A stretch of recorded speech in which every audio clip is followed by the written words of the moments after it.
এইটো আমি তেলটো ঢালি লৈছোঁ আৰু ইয়াৰ লিভাৰটো বইল কৰি লৈছোঁ। পিঁয়াজটো অলপ পেষ্ট বনাই লৈছোঁ। এটা টমাটো অলপ কাটি লৈছোঁ মিহিকৈ আৰু আলু এটা দিম সৰুকৈ। তাৰপিছত ধনিয়া আছে, জলকীয়া আছে। চ' আমি বনাওঁ, আপোনালোকে চাই থাকিব। এতিয়া আমি ইয়াত অকণমান চিকেন মছলা দি দিম। তাৰপিছত ধনিয়া পাউডাৰ, তাৰপিছত ৰেড চিলি আৰু অকণমান হালধি আৰু অলপ নিমখ দি দিম লেখৰ পৰিমাণত।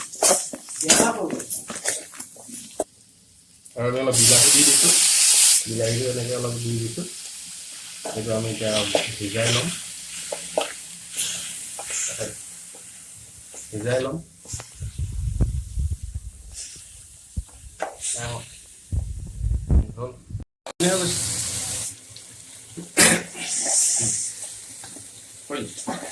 এতিয়া আমি অলপ এইটো মানে ভাঙি লৈছোঁ বিলাহীটো। তো আমি মাংসটো এতিয়া দি দিম।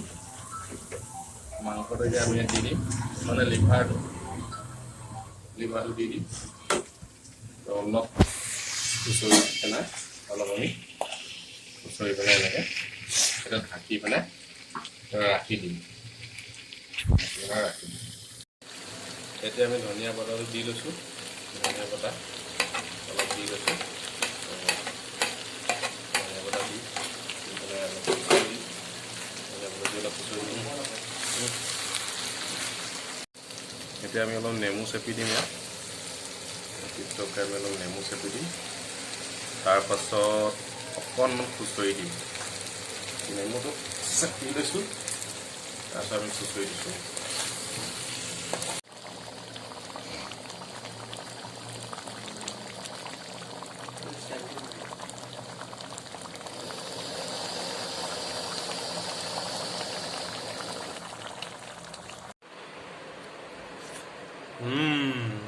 চুপাৰ ধুনীয়া টেষ্টি হৈছে। তো আপোনালোকেও এনেকৈ যদি বনাই খাব পাৰিব। বাকীখিনি মানে কি কি মছলা দিছোঁ, কেনেকৈ দিছোঁ, বনাইছোঁ দেখুৱালৈ। তো কি মছলা দিছোঁ আৰু কোনটো টাইমত দিব লাগে এইখিনি মই ডেছক্ৰিপশ্যনত লিখি দিম। তো আপোনালোকে চাব। এতিয়ালৈ বাই।